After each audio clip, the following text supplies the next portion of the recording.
안녕하세요. 책한민국입니다. 오늘 소개할 책은 타액의 힘, 지은이는 니시오카 하지메입니다. 세계 최초로 타액의 독성 제거 능력을 연구해 국제적으로 권위를 인정받고 있다. 방사선과 화학물질의 독성 연구 분야 전문가로 특히 식품 첨가물, 농약, 화장품의 독성 연구에 대해 국제적으로 높은 평가를 받고 있다. 1980년대 초 일본에서 식품 첨가물의 유해성이 사회적인 문제로 제기되면서 이 분야의 연구를 진행하던 중 타액에 관심을 갖게 되었다.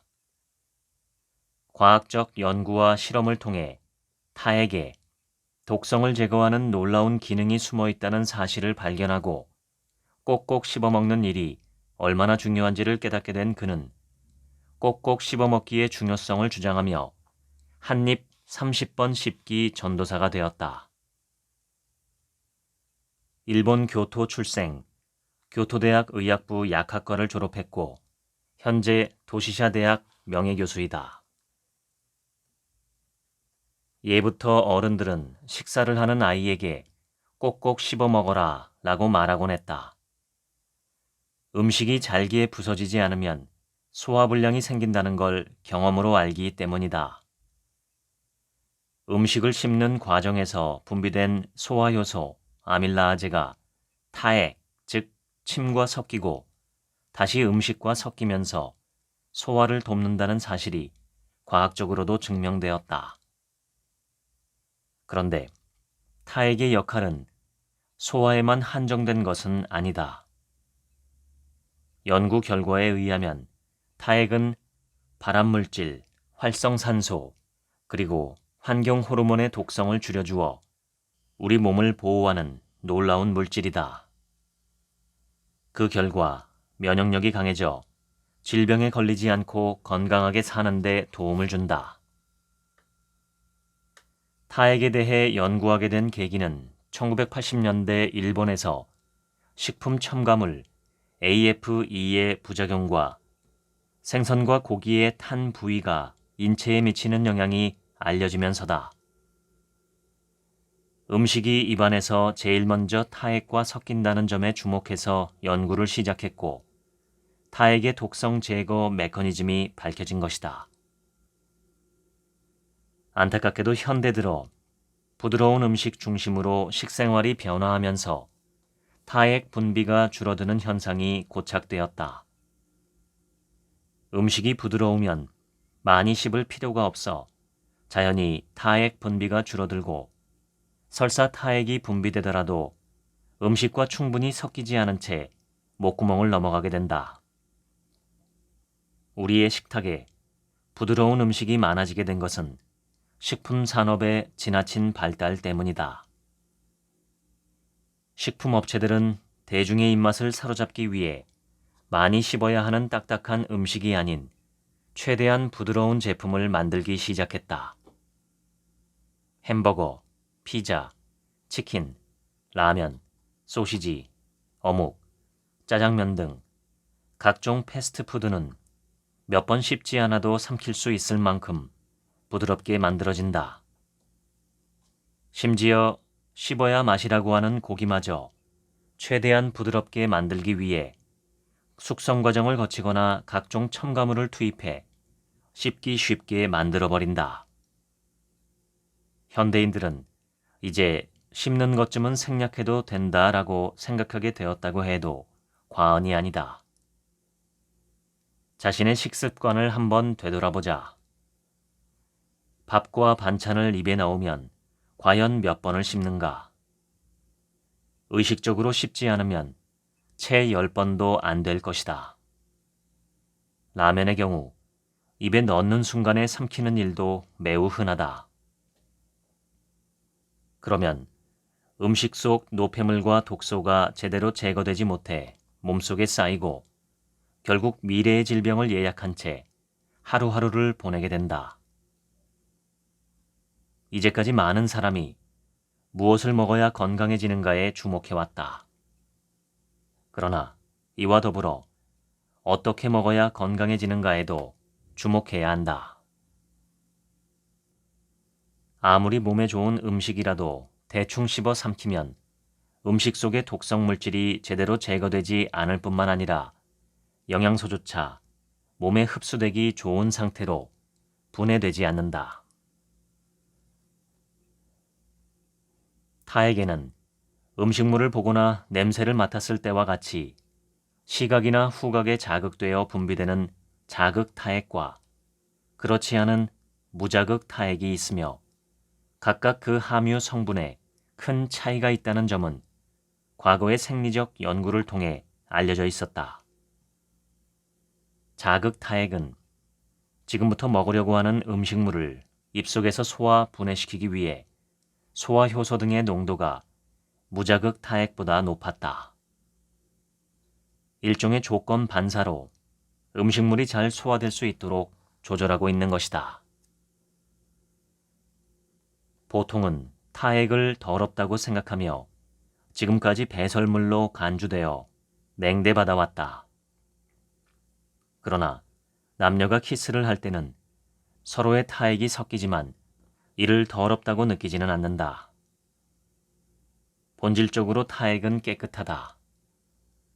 타액은 귀밑샘, 혀밑샘, 턱밑샘의 세 가지 샘에서 분비된다. 각각의 샘에서 나오는 타액의 성분이나 분비량은 조금씩 다르다. 입속에는 타액의 출구가 되는 구멍이 있는데 이들의 위치는 전문가가 아니면 알 수 없다. 이들 구멍에 가는 고무관을 삽입하면 각 샘에서 분비되는 타액을 따로따로 채취할 수 있다. 이렇게 직접 채취한 타액은 투명하고 맑으며 아주 깨끗하다. 사람의 세포나 박테리아의 세포나 모두 유전자 DNA가 있으며 이 유전자에 의해 정보가 전달되고 똑같은 세포가 복제된다. 구조에 있어서도 사람의 세포나 박테리아의 세포나 모두 동일하다. 그런데 유전자 DNA에 이상이 발생하면 유전자 정보가 바뀌거나 돌연변이 현상이 발생하게 된다.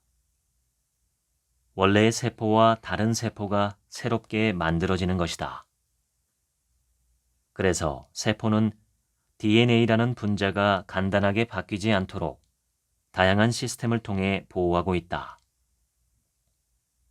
한 예로 유전자 복구 시스템을 들 수 있다. DNA의 이상 또는 손상이 발견되면 복구를 위한 몇 가지 효소의 작용에 의해 원래대로 복구하는 것을 말한다.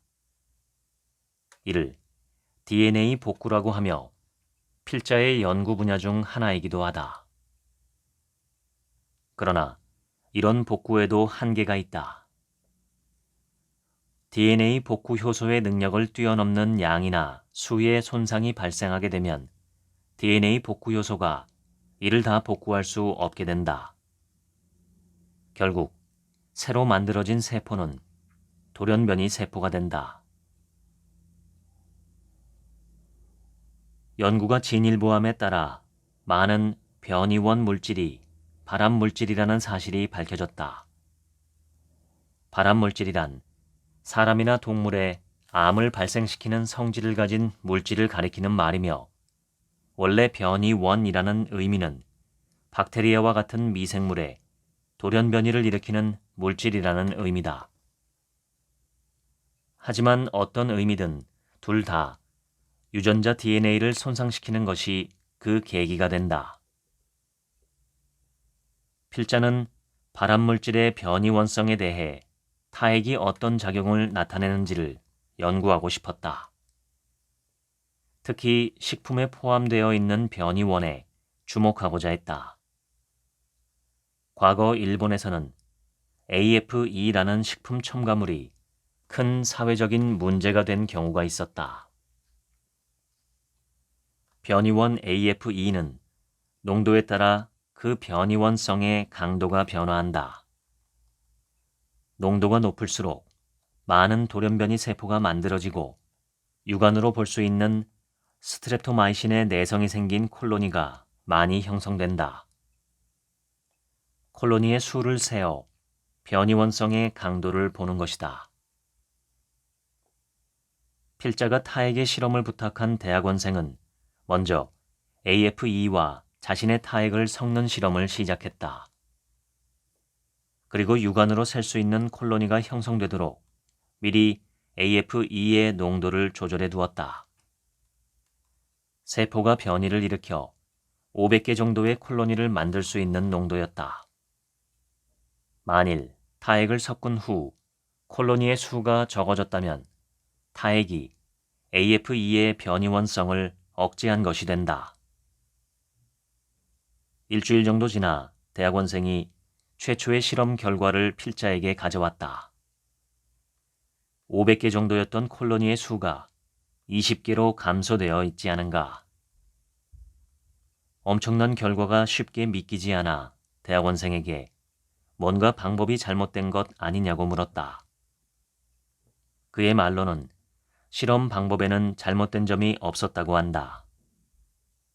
그래도 혹시 몰라서 다시 한번 실험해 보기로 했다. 또다시 일주일이 경과한 후 그가 가지고 온 데이터는 처음의 결과와 동일했다. 이에 용기를 얻어서 대학원생과 학부학생의 도움을 받아 타액 연구에 매달리게 되었고 AFE 이외의 10종류의 변이원에 대해서도 타액의 독성 제거 능력 실험을 실시했다. 그 결과 타액은 많은 발암물질의 독성에 대해 놀라운 제거 능력을 가지고 있다는 사실이 밝혀졌다. 일정 농도의 AFE로 대장균을 처리하면 약 550개의 돌연변이 콜로니가 발생한다. 그런데 타액 처리를 했을 경우 그 수가 무려 20개로 감소했다. 이는 타액으로 처리하면 AFE의 변이원성이라는 독성이 거의 사라진다는 사실을 보여주고 있다. 필자의 연구팀은 AFE의 변이원성이 타액 처리로 제거되는 메커니즘을 규명한 것이다. 간략하게 말하면 AFE가 발생시키는 활성산소를 타액 속에 들어있는 효소가 소독해 주었기 때문이다. 이 사실은 중대한 교훈을 알려주고 있다. 모든 국민이 9년간 어육, 햄이나 소시지 그리고 두부 속의 AFE를 해롭지 않은 것으로 알고 먹었는데 그동안에도 잘 씹어먹은 사람은 타액의 힘으로 물질의 독성을 크게 제거했을 가능성이 크다는 점이다. 타액의 독성 제거 능력에는 개인차가 있는데 남녀 차이는 별로 없지만 연령에서는 큰 차이를 보였다.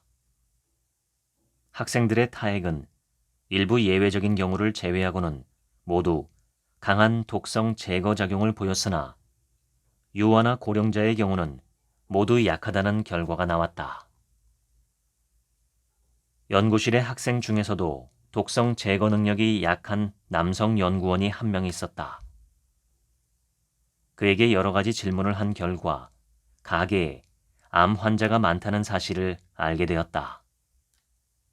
이에 무심결에 자네, 음식을 잘 씹어먹지 않으면 큰일 나네 라고 충고한 바 있다.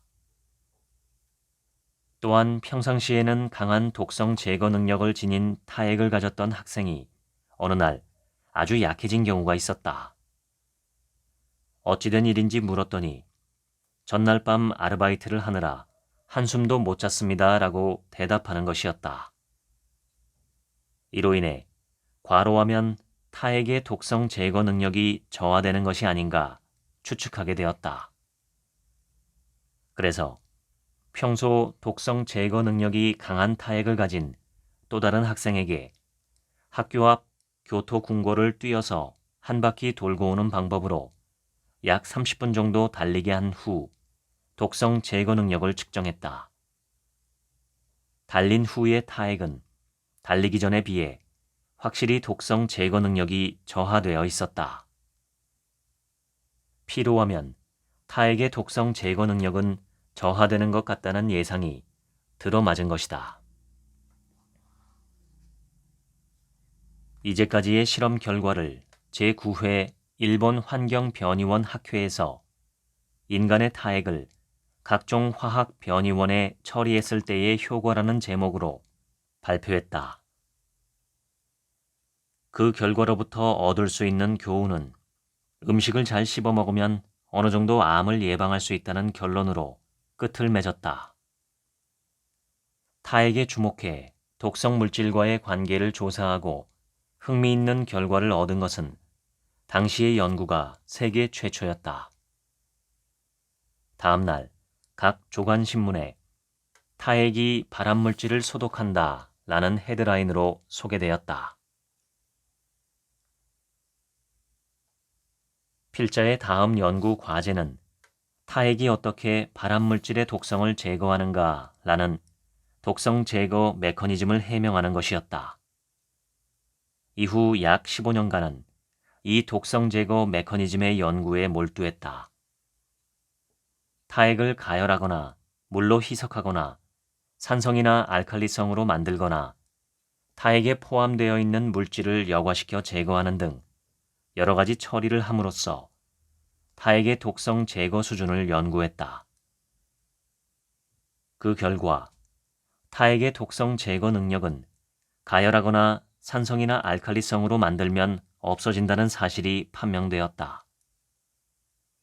이들 결과로부터 독성 제거 메커니즘에는 어떤 효소가 관계하고 있다고 추정할 수 있었다. 대부분의 효소는 열이나 산성, 알칼리성에 약하다는 점이 잘 알려져 있기 때문이었다. 지구상에 인류가 출현하게 된 시기는 약 450만 년 전부터라고 보고 있다. 상상도를 본 적이 있는데 짐승의 가죽으로 만든 옷을 입은 남자들이 사냥 도구를 들고 사냥감을 찾아 사냐를 헤매고 있었고 여자들은 자연 그대로 먹을 수 있는 풀이나 나무 열매, 과일 등을 채집하는 모습이었다. 당시는 불의 사용법을 알지 못했던 시대이므로 인류는 나무 껍질이나 풀뿌리를 갉아먹고 야생의 나무 열매나 잡곡을 씹으며 짐승이나 물고기, 새와 같은 사냥감을 날 것 그대로 먹었을 것이다. 당연히 씹기 위한 근육이 발달했을 뿐만 아니라 튼튼하고 강한 치아를 가지고 있었을 것이다. 그러다 불을 사용하게 되자 고기나 생선, 곡물, 채소류는 굽거나 쪄서 먹게 되었고 이에 따라 조리가 여자들의 담당이 되었다. 그러나 불을 사용하게 되었다고 해도 여전히 딱딱한 음식이 대부분이었을 것이며 부드러운 음식은 거의 없었을 것이다. 어른이나 아이나 치아를 충분히 사용해 꼭꼭 씹어 먹었을 것이다. 문제는 그 이후부터 식문화가 변화하면서 잘 씹지 않는 사람들이 늘어났다는 점이다.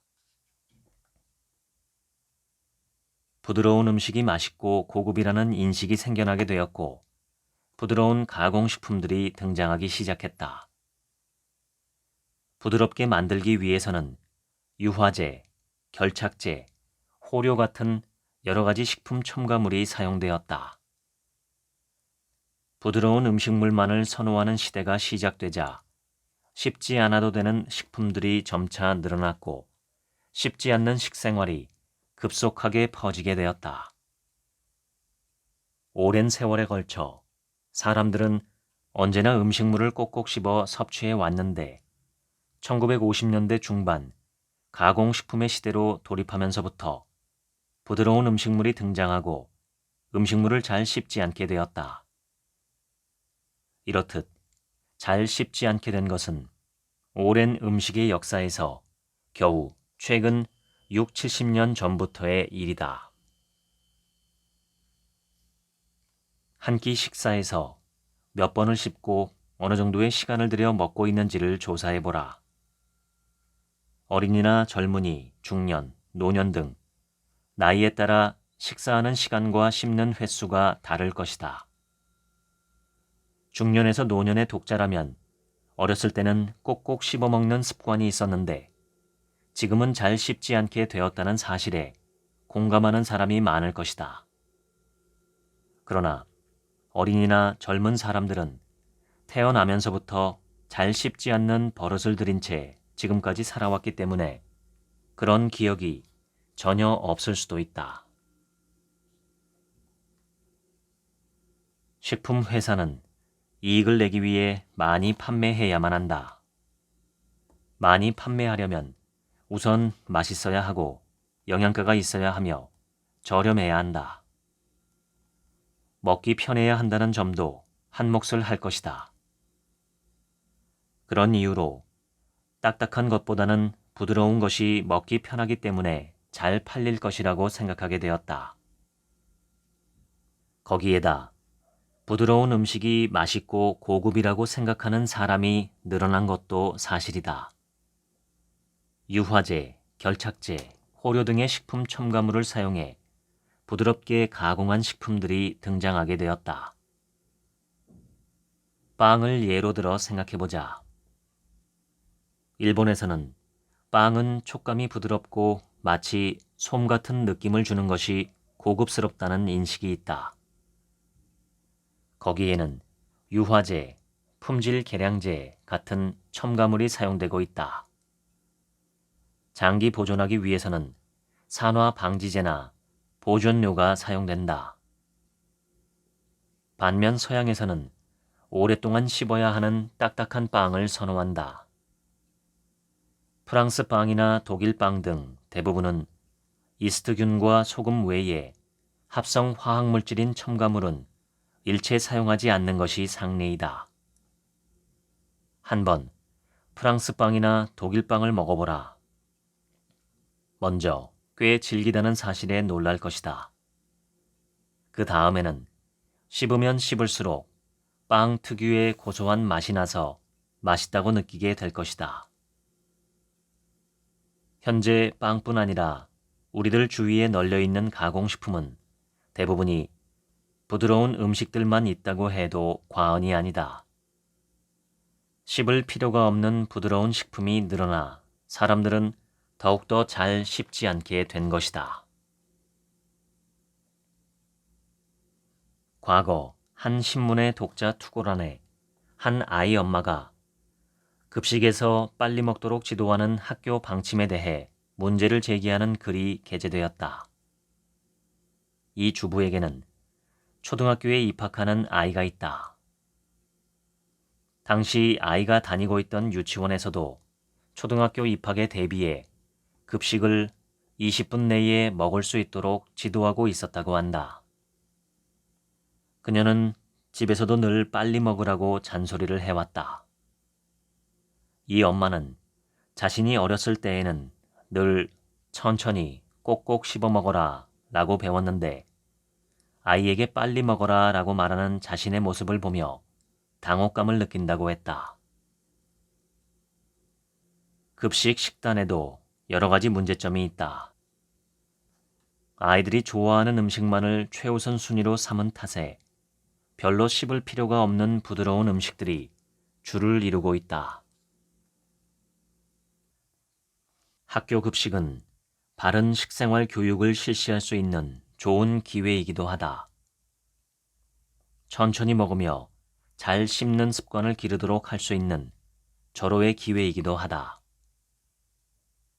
우엉조림이나 단무지 등 꼭꼭 씹어 먹어야 하는 음식을 식단에 넣어 아이들에게 잘 씹어 먹는 것이 중요하다는 사실을 알려주었으면 하는 바람이다. 대학에서는 점심 식사를 하는 학생들의 모습을 관찰할 기회가 많다. 식사 시간은 5분에서 길어야 10분 정도다. 잘 씹어 먹을 턱이 없다. 직장인들도 마찬가지다. 기차역 플랫폼에서는 국수나 우동 같은 음식을 마치 들이마시듯 먹어치우는 사람들을 자주 본다. 저녁에도 예전처럼 가족들이 다 같이 모여 단란하게 식사하는 일이 줄어들고 TV를 보면서 말없이 먹기만 하는 경우가 많아졌다. 길다고 해봐야 15분에서 20분 정도가 고작이다. 이탈리아인들의 경우에는 2시간에 걸쳐 점심 식사를 한다고 들은 적이 있다. 모든 이탈리아인들이 다 그렇지는 않겠지만 그들의 쾌활한 국민성을 고려하면 친구들과 즐겁게 대화를 나누며 시간을 들여 느긋한 식사를 즐기는 모습을 쉽게 연상할 수 있다. 그런데 한국인이나 일본인의 경우에는 가공식품 시대에 접어들면서 자신도 모르는 사이에 급하게 먹는 습관이 생겼다. 화학 합성 물질인 식품 첨가물은 현재 수백여 가지가 사용 허가를 받았으며 이 가운데는 식품을 부드럽게 만드는 작용을 하는 물질도 있다. 이런 첨가제의 특성 때문에 가공식품들은 모두 부드럽고 잘 씹지 않아도 먹을 수 있다. 현대는 가공식품의 시대, 즉 부드러운 음식이 만연하는 시대라고 할 수 있다. 생명체는 신체의 안정과 자손 번식을 위해 살아가도록 적합하게 진화되었다. 필요 없는 부위는 차차 퇴화되어 간다. 꼬리의 예를 들면 사자나 호랑이에게는 질주할 때 급격한 방향 전환을 위해 필요하며 원숭이는 나무 위에서 생활하기 위해 필요하다. 그러나 땅 위에 살면서 지능이 발달한 인간에게는 더 이상 필요치 않기 때문에 퇴화되었다. 치아 역시 필요하기 때문에 인간의 몸에 갖추어져 있다. 치아의 존재는 물론 씹기 위해서이다. 상하 각각 14개, 총 28개, 여기에다 사랑니 4개를 합치면 전부 32개가 된다.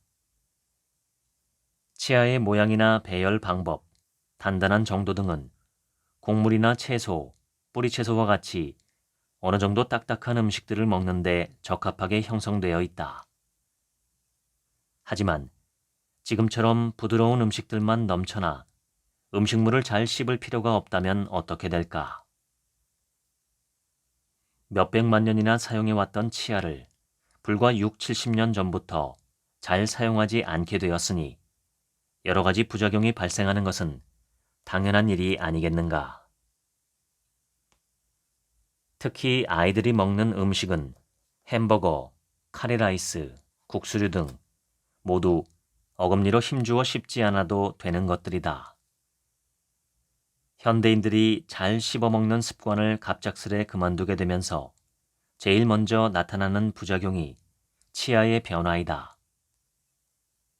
치과의사의 말에 따르면 치아가 들쑥날쑥하거나 윗니와 아랫니가 서로 맞지 않는 아이들이 늘고 있다고 한다. 부드러운 음식만 먹어 잘 씹지 않게 되면서 나타나는 현상이다.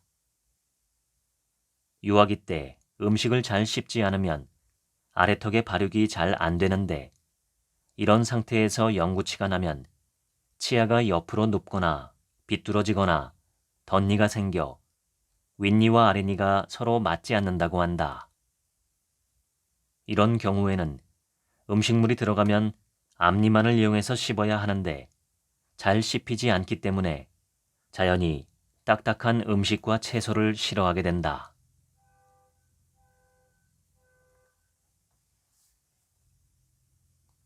부드러운 음식만을 대충 씹어서 먹으면 치아가 제대로 고정이 안 돼 흔들거리게 된다.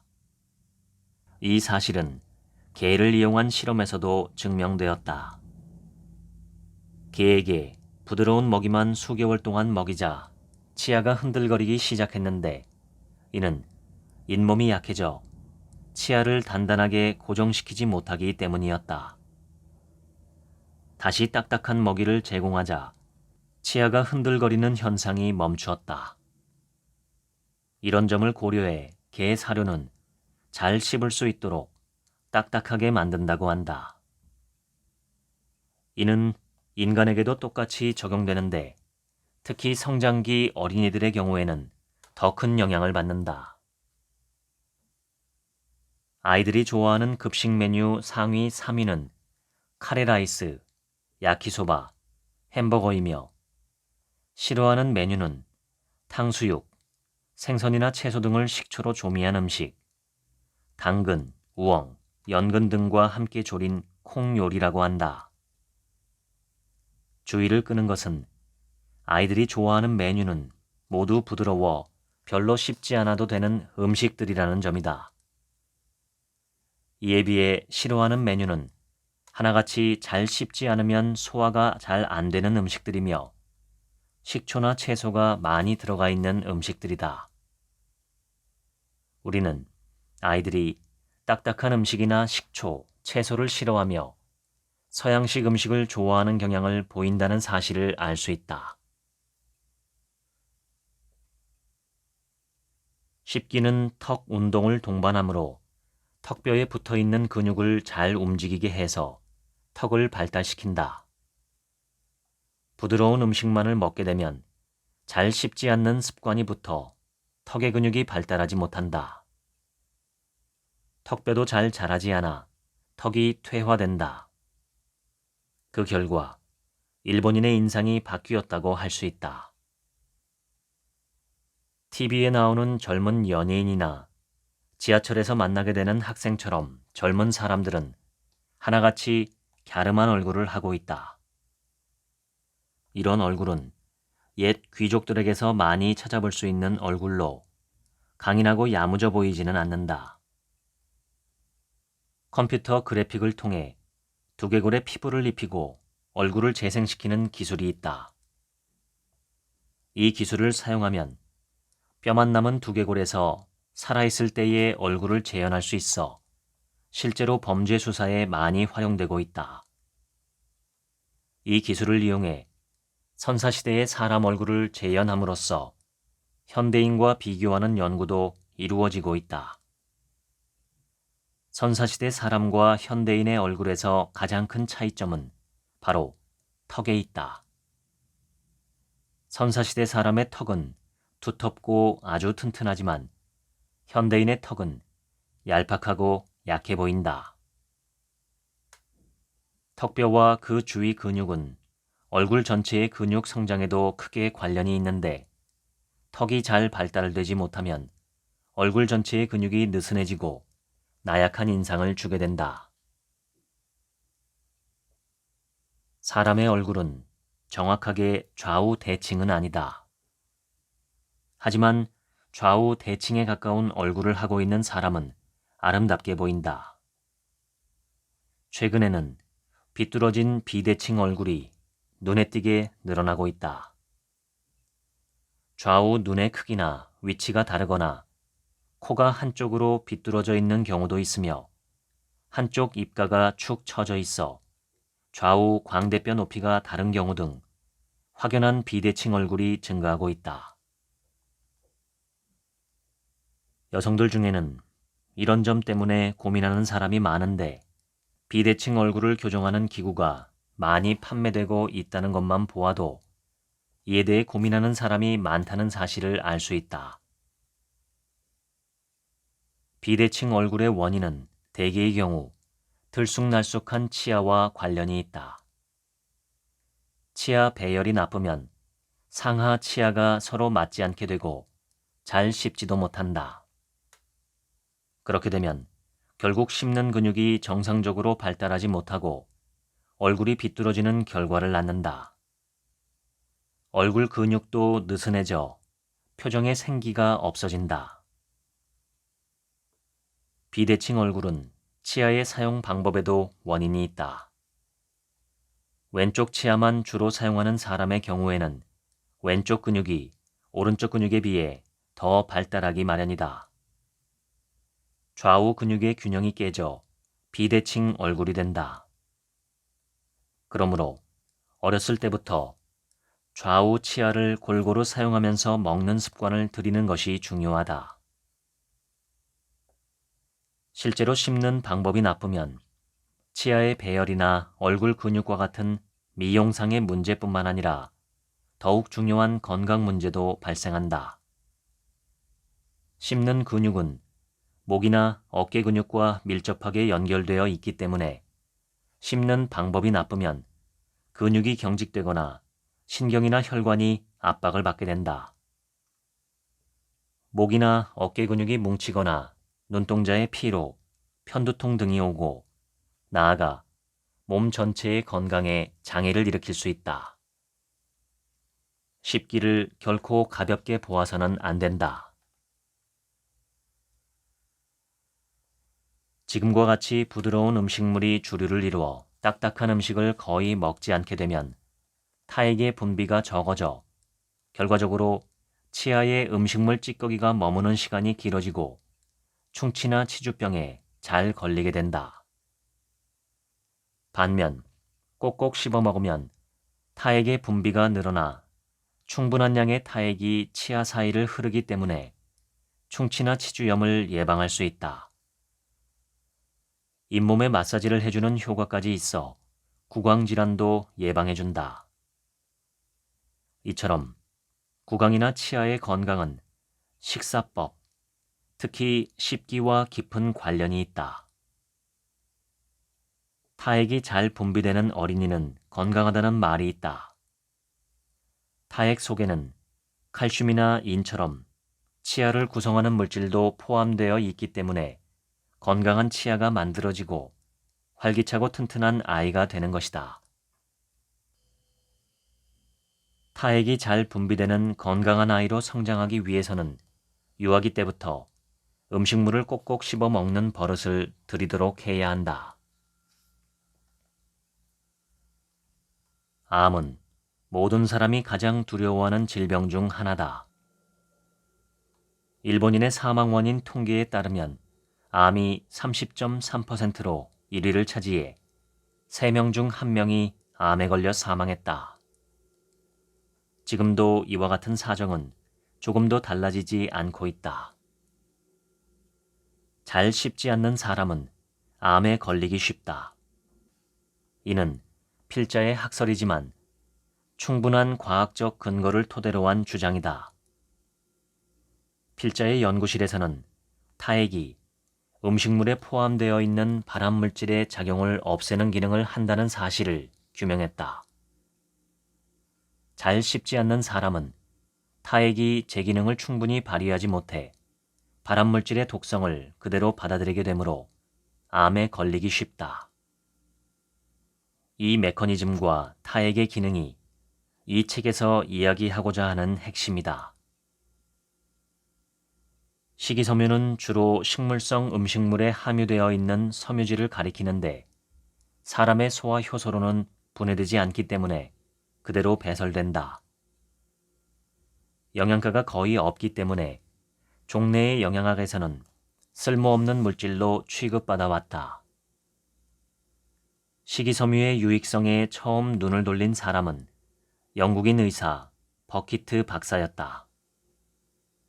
그는 아프리카 반츠족의 병을 연구하며 이 종족이 비만, 당뇨병, 심장병, 대장 질환 등과 같은 서양인들에게서 흔히 볼 수 있는 병에 거의 걸리지 않는다는 점을 발견했다. 그리고 그 원인이 반츠족 사람들의 식습관과 관련이 있다고 보고 연구를 실시했다.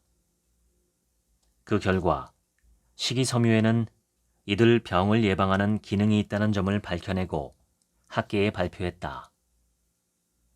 이 연구가 계기가 되어 세계의 학자들은 일제히 식이섬유 연구를 시작했다. 세계 각지의 연구 결과를 통해 식이섬유가 인체 내에서 중요한 역할을 담당하고 있다는 사실이 밝혀졌다. 먼저 혈액 중 콜레스테롤 수치를 저하시켜 동맥경화나 고혈압을 예방한다. 장 운동을 활성화시켜 변비를 예방하는 한편 간에 지방이 쌓이는 것을 억제함으로써 비만을 예방해준다. 혈당치를 내려주므로 당뇨병에도 도움이 된다. 그러다가 미국의 루빈 박사와 프레드릭 박사가 식이섬유가 대장암 예방에 효과가 있다고 주장하는 책을 출판하며 현대인이 가장 두려워하는 병인 암을 예방한다는 점이 부각되어 주목을 끌었다. 대장암을 예방하는 메커니즘은 식이섬유가 음식물 속의 발암물질을 흡착해 재빨리 체외로 배출시킴으로써 장 속에서의 악영향을 막아주는 형식으로 이루어진다. 건강보조식품 제조업체들은 놀라운 식이섬유의 효과에 주목하고 이를 과자나 음료수로 만들어 판매하기 시작했다. 그러나 화학적으로 합성된 식이섬유와 섬유상 물질을 먹으면 또 다른 문제가 발생한다. 따라서 식이섬유는 될 수 있으면 자연식품 속에 포함되어 있는 것을 섭취하는 것이 좋다. 식이섬유가 풍부한 자연식품에는 채소류, 고구마, 우엉, 버섯, 과일 등이 있다. 특히 두릅나물, 고비나물 같은 산나물, 다시마, 미역, 녹미채 등의 해조류, 팥, 누에콩, 까치콩 등의 콩류에는 식이섬유가 많이 함유되어 있다. 최근 채소를 싫어하는 아이들이 점차 늘고 있다는 사실은 앞으로 대장암이 급증할 것이라는 우려를 낳게 한다. 채소는 잘 씹지 않으면 삼키기 어려우므로 잘 씹는 습관을 들이게 하고 턱의 발육에도 도움을 준다. 유아기부터 채소를 좋아하도록 해 씹는 습관을 들이는 것은 아이의 일생이 걸린 중대한 문제이므로 부모나 학교 선생님 등 아이들을 키우는 사람들은 심각하게 생각하고 대처해 주길 바란다.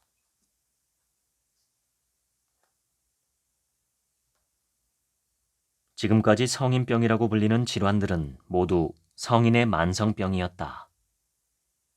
대체로 어느 나라든 3대 성인병은 암, 뇌졸중, 심장병이다. 이들 병은 원인이 분명하게 규명되지 않은 것들이 많지만 나이와 밀접한 관련이 있다고 본다. 성인병의 대부분은 젊었을 때부터 잘못 길들인 생활 습관이 주요 원인이며 최근에는 어린이도 걸릴 수 있다는 사실이 밝혀졌다. 그래서 1996년 후생성은 성인병을 생활습관병이라고 명칭을 바꾸었다. 어떻게 어린이가 이런 성인병에 걸릴 수 있느냐고 의아해하는 사람도 있을 것이다. 하지만 어린이가 소아당뇨병, 위궤양, 협심증, 심근경색, 동맥경화 등과 같은 생활습관병에 걸리는 경우가 빈번하게 발생한다. 콜레스테롤 수치나 중성지방 수치가 높은 고지혈증 아동이나 비만 아동도 증가하고 있다. 이는 모두 식생활의 변화와 운동 부족이 주된 원인이다. 또한 그 배경에는 잘 씹지 않는 버릇이 크게 관련되어 있다고 필자는 보고 있다. 인스턴트 식품이나 과자를 계속 사 먹이면 아이는 씹는 습관을 잃어버리기 때문이다. 요즘 거리를 걷다 보면 심하게 뚱뚱한 사람들을 자주 보게 된다. 수십 년 전만 해도 이처럼 병적으로 비만인 사람들은 드물었다. 필요한 근육량에 비해 불필요한 체지방률이 너무 많은 상태를 비만이라고 정의한다. 체지방률은 남성의 경우는 10에서 20%, 여성의 경우는 20에서 30%가 표준이다. 비만을 예방하는 데 효과적인 방법 중 하나가 잘 씹는 것이다. 포만감은 혈당치, 즉 혈액 중의 포도당의 양에 의해 결정된다. 잘 씹어먹게 되면 자연히 식사 시간이 길어져 위를 비롯한 소화기관에서 흡수되는 포도당의 양이 증가하고 혈당치가 높아진다. 그렇게 되면 포만 중추가 자극을 받아 많이 먹지 않은 단계에서도 포만감을 얻을 수 있게 되므로 과식을 피할 수 있다. 반대로 잘 씹지 않고 급하게 먹으면 혈당치가 상승하기도 전에 이미 과식을 하게 되므로 비만이 되기 쉽다. 서양에서도 비만은 건강의 적으로 인식되어 왔다. 특히 미국에서는 남녀노소를 막론하고 햄버거, 피자, 프라이드 치킨 등으로 대표되는 패스트푸드를 즐긴다. 미국인들은 이 음식들을 입안에 가득 넣고 거의 씹지도 않은 채 콜라를 들이켜 삼키는 나쁜 식습관을 오랫동안 지속해왔다. 그 결과 미국인의 비만은 건강을 해치는 심각한 문제로 대두되고 있다. 과거의 필자는 미국 필라델피아와 댈러스 등에서 수년 동안 연구 생활을 한 경험이 있다. 그때 미국 각지를 여행했는데 미국인들 중에 특별히 비만인 사람이 많다는 인상은 받지 않았다. 그런데 수십 년이 지난 후 지금 미국을 방문할 때마다 놀라는 것은 거리나 공항 등 어디에서나 200kg에 가까울 정도의 체중으로 걷기조차 힘들어 보이는 병적 비만 상태의 사람들을 많이 볼 수 있게 되었다는 점이다. 비만은 심장병, 당뇨병, 관절염, 고혈압, 뇌졸중, 위암, 결장암, 유방암 등 거의 모든 생활습관병의 주범이 되고 있다. 미국의 회사 중에는 비만인 사람은 자기 자신을 통제할 수 없는 사람으로 간주해 관리직으로 승진할 때 불이익을 주는 경우도 있다고 한다. 미국 인구는 3억 명이 넘는데 그중 1억 명 이상은 비만이라고 한다. 요즘에는 미국인들도 비만의 심각성을 깨닫고 식생활을 전면적으로 재검토하고 있으며 특히 식사에 시간을 들여 잘 씹어먹는 일의 중요성을 깨닫게 되었다고 한다. 현대인의 생활 환경에는 유해한 바이러스나 박테리아, 독성 물질 등이 무수하게 널려 있다. 그런데도 쉽게 병에 걸리지 않는 이유는 바로 체내의 면역력이 갖춰져 있기 때문이다. 그런데 최근 쥐 실험을 통해 쥐에게 고칼로리 음식을 계속 먹이자 쥐의 면역 기능이 저하되었다는 연구 결과가 보고되었다. 반대로 쥐에게 칼로리를 제한한 음식을 제공하자 암과 신장 질환이 감소했다는 보고도 있었다. 이러한 동물 실험은 우리에게 사람 역시 고칼로리의 스테이크나 햄버거 등과 같은 육식 위주의 서양식보다는 저칼로리의 곡류, 콩류, 채소류 위주의 전통식이 높은 면역 기능을 유지시켜주고 암이나 생활습관병을 예방할 가능성이 높다는 사실을 시사해주고 있다. 가공식품 시대를 맞아 부드러운 음식이 늘어나면서 갑자기 잘 씹지 않는 식생활로 바뀌었다. 이러한 식생활의 변화로 치아의 건강뿐만 아니라 온몸의 건강에 해를 끼칠 가능성도 커졌다. 지금 이 시간에도 끊임없이 입안에서는 일정한 양의 타액이 분비되고 있다. 이것이 정상적이지 않을 때 구강 건조증이 생기게 된다. 타액이 충분히 분비되지 않으면 사람들과 대화를 나누기도 힘들어지고 노래를 부르는 것조차 어려운 일이 된다. 신체에도 여러 가지 부작용이 생겨난다.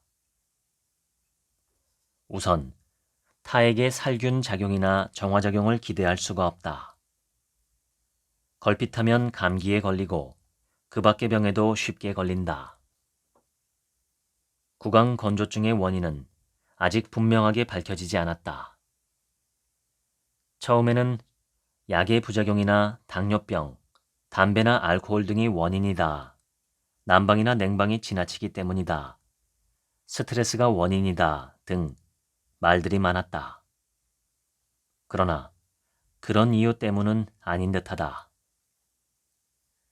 필자는 이 구강 건조증 역시 잘 씹지 않는 습관이 간접적인 원인이라고 생각한다. 잘 씹지 않기 때문에 타액의 분비가 점차 줄어들고 이런 상태가 일정 기간 지속되면 구강 건조증에 걸린다고 생각한다. 잘 씹으면 타액의 분비량은 증가한다. 어른이나 아이나 음식물을 잘 씹어 먹어 구강 건조증에 걸리지 않도록 각별히 조심해야 한다.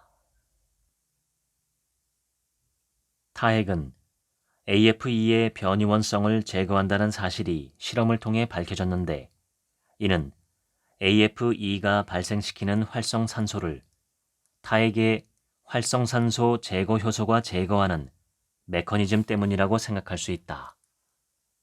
즉, 타액의 독성 제거는 변이원과 발암물질이 발생시키는 활성산소를 타액에 포함되어 있는 효소로 제거하는 메커니즘에 의해 이루어지는 것이다. 이 책의 핵심인 잘 씹는 것의 중요성이 바로 여기에 있다. 암은 다단계의 과정을 통해 발생한다는 사실이 알려져 있는데 특히 주목받는 것이 1단계의 발암 유발과 2단계의 발암 촉진이다. 암의 계기는 DNA 손상이므로 이 DNA의 손상이 발암 유발 인자라고 불린다. 이는 소위 발암물질로 암세포를 만든다. 그러나 암세포가 생긴다고 해서 곧바로 암이 되는 것은 아니다. 검사에서 발견할 수 있도록 암세포가 어느 정도 크기의 암 덩어리가 되기 위해서는 한 개의 암세포가 생기고 나서 10년 이상의 오랜 시간이 필요하다. 이 오랜 기간에 작용하는 것이 발암 촉진 인자이다. 발암 촉진 인자로는 TPA, DDT, PCB, 사카린, 다이옥신 등 다수의 물질이 알려져 있다. 암 예방이란 결국 활성산소의 공격으로부터 방어하는 것이라고 할 수 있다. 특히 입을 통해 섭취되는 발암 유발 인자와 발암 촉진 인자에 대해 타액은 유력한 방어 수단이 된다. 이 무기를 적극적으로 활용하기 위해서는 음식물을 잘 씹어 먹어야 한다는 사실을 명심하자. 담배가 폐암의 원인이 되는 이유는 담배 연기에 포함되어 있는 벤조피렌과 니트로소아민 등과 같은 다수의 발암물질 때문이다. 담배 연기에는 4,000종 이상의 화학물질이 포함되어 있으며 그중 60종에는 발암성이 있다고 보고 있다. 암으로 사망한 남성의 3명 중 1명, 그리고 여성의 경우는 10명 중 1명이 담배가 그 원인이라고 추정되고 있다.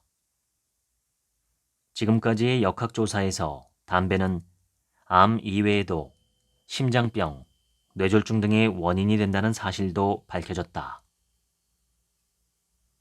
타액은 담배가 발생시키는 활성산소도 없앤다는 사실이 규명되었으나 담배 연기는 입속에서 타액과 섞이지 않고 곧바로 폐에 도달하기 때문에 실제로 타액도 별다른 효과를 나타내지 못할 것으로 보인다. 건강하게 살고 싶은 사람은 제일 먼저 담배부터 끊어야 한다. 음식물이 입에서 식도로 들어가면 뒷일은 소화기관에 맡길 수밖에 없다. 그러나 음식물이 입속에 있는 한 잘 씹어먹겠다는 의지를 발휘할 수 있다. 그러면 타액의 소독 효소가 발암물질과 같은 독성 물질에서 발생하는 활성산소를 제거해 주므로 잘 씹어먹는다면 생활습관병이나 암 등의 병에 쉽게 걸리지 않게 된다. 약간의 노력으로 신속하게 두뇌를 회전시키고 기지를 발휘하는 비결이 있다면 꼭 배우고 싶을 것이다. 그 비결이 바로 잘 씹기이다. 음식을 잘 씹으면 뇌 기능이 활성화된다. 뇌 속에는 신경세포의 성장을 촉진하는 호르몬이 분비되는데 잘 씹음으로써 그 호르몬의 분비가 활발해진다는 사실이 밝혀졌다. 이 호르몬에 의해 세포의 성장이 촉진되고 이는 뇌신경을 발달시켜 뇌 기능을 활발하게 만든다. 도쿄 의과 치과대학 명예교수 구보타 긴지로 박사는 특수 카메라를 이용해 뇌의 여러 부분의 혈액 흐름을 모니터할 수 있었다. 이 카메라를 통해 건강한 18세에서 40세까지의 남녀 12명의 혈류를 측정해 두었다. 그리고 그들에게 껌을 일정 시간 씹게 한 후 다시 측정해 차이를 살펴보는 실험을 했다. 껌을 씹음에 따라 피검자 전원의 뇌 각 부위에서 혈류량이 증가했다. 많은 경우에는 25에서 28%, 적은 경우에는 8에서 11%가 상승했다. 뇌에서의 혈류량 증가는 뇌 신경세포의 대사가 활발해져 뇌의 각 부위 모세혈관이 확장되었기 때문으로 추정되었다. 일반적으로 이 뇌혈류 증가율은 고령자보다 젊은 사람이 더 높다고 한다. 또한 틀니라도 음식물을 잘 씹어 먹는다면 뇌 기능을 자극하는 데 아주 유효하다고 한다. 유아기와 초등학교 시기의 아동들이 음식물을 잘 씹어 먹게 되면 뇌의 국소에서 혈류가 높아져 뇌 기능 발달에 효과적이며 공부를 잘하는 똑똑한 아이가 된다고 한다. 직장인들 역시 잘 씹어먹는 습관을 들이면 뇌세포가 자극되어 신경 활동이 활발해지고 일에 대한 의욕과 작업 효율이 높아진다. 필자는 음식을 잘 씹어먹으면 노화를 늦추고 다시 젊어지는 효과가 있다고 본다. 타에게는 젊어지는 호르몬이라 부르는 파로틴이 포함되어 있기 때문이다. 파로틴의 젊어지는 작용의 메커니즘은 이미 여러 가지 기능이 밝혀졌는데 예를 들어 뼈와 치아를 튼튼하게 만들고 피부 대사를 활발하게 함으로써 기미와 주름 등을 방지해주는 역할을 한다. 파로틴은 이미 약재로 만들어져 병원에서도 사용되고 있는데 변형성 관절증, 위아수증, 치조농루, 노인성 백내장 같은 질병의 약품으로 사용되고 있다. 타액이라면 부작용을 걱정할 필요도 없다.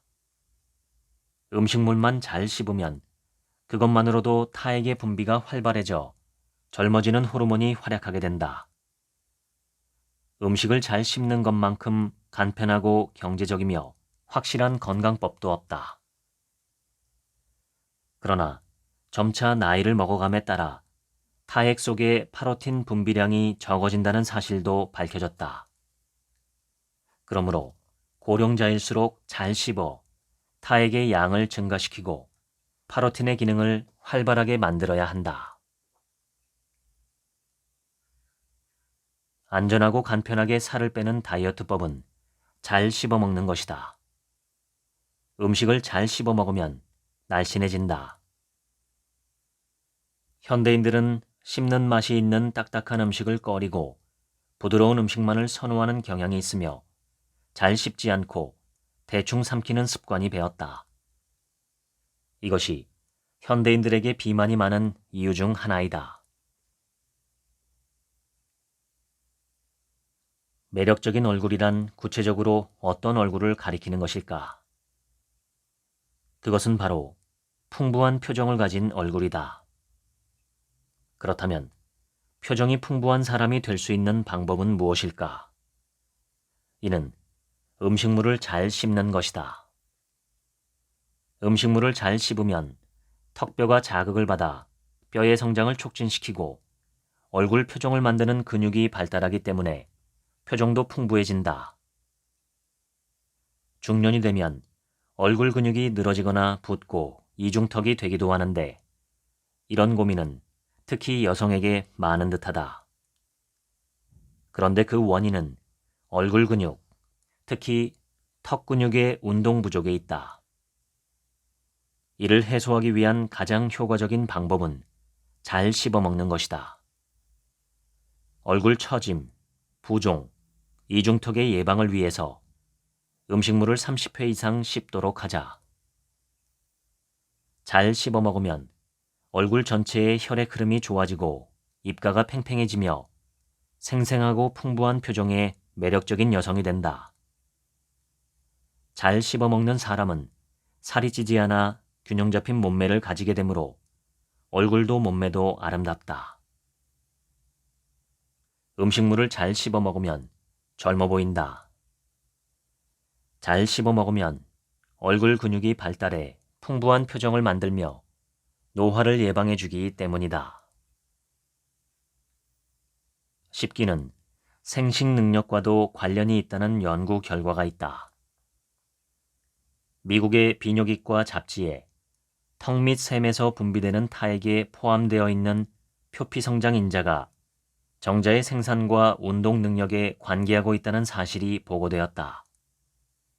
잘 씹어먹으면 타액의 분비량이 많아져 표피성장 인자가 활발하게 기능하고 운동 능력이 활발한 정자가 많이 생성되어 생식 능력이 높아진다는 것이다. 또한 수컷 쥐의 턱 및 샘을 제거하자 암컷 쥐를 임신시키는 능력이 3분의 1로 줄었다는 연구도 있다. 생식 능력이 높다는 것은 성욕도 강하다는 의미이다. 치아가 튼튼한 사람은 성욕도 강하다. 잘 씹으면 치아가 튼튼해지고 타액의 분비량이 늘며 젊어지는 호르몬인 파로틴의 기능도 증가하게 되기 때문이다. 300년에 걸친 도쿠가와 시대의 토대를 닦은 도쿠가와 이에야스는 당시로서는 드물게 76세까지 건강을 유지하며 장수한 인물이다. 그는 젊었을 때부터 건강에 각별한 주의를 기울였다고 한다. 몸을 튼튼하게 단련시켰다고 기록되어 있으며 수영의 대가였다고 알려져 있다. 그는 식생활도 소박해 보리밥과 된장국을 주식으로 했으며 술도 그다지 즐기지 않았다고 한다.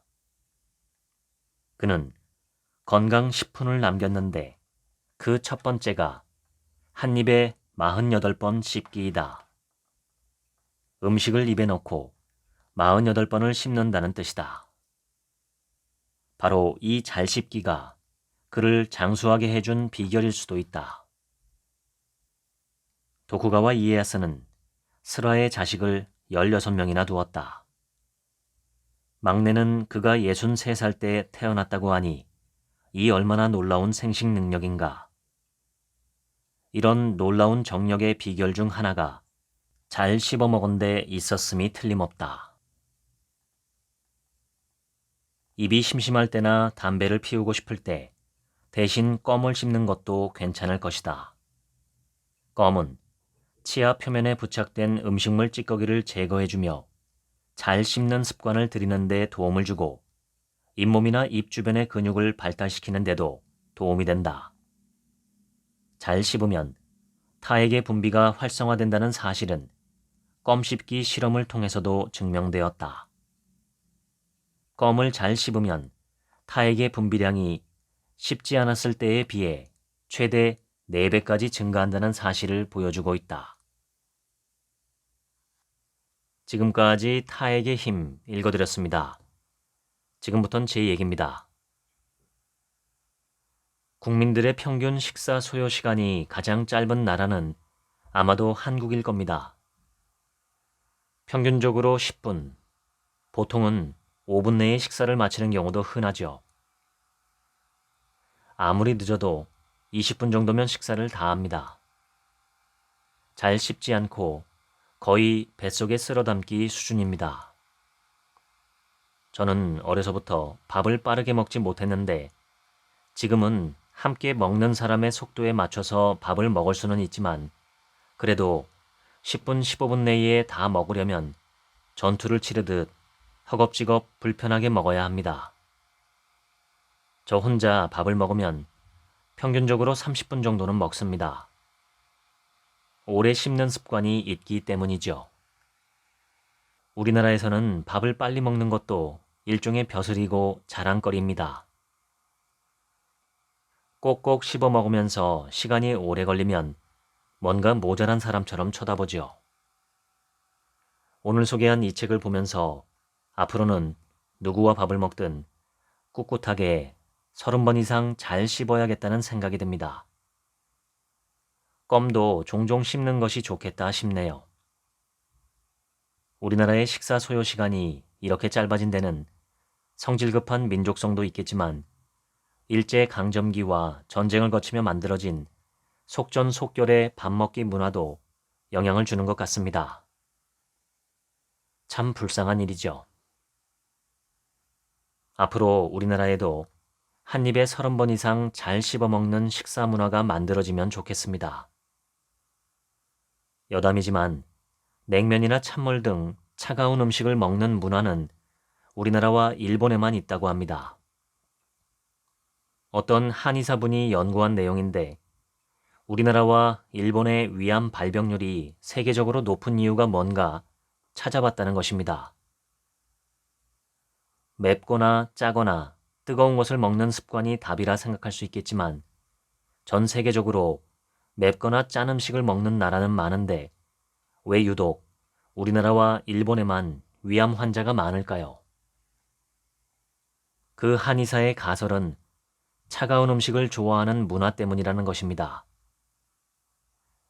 우리나라에서는 커피도 계절을 가리지 않고 얼음을 넣어서 만든 아이스 아메리카노가 인기입니다. 이것은 다른 나라에는 없는 경향이라고 하죠. 이렇게 차가운 음식을 자주 먹기 때문에 위에 부담을 주고 결국 위암 발병률이 세계 최고 수준으로 높아진다는 것입니다.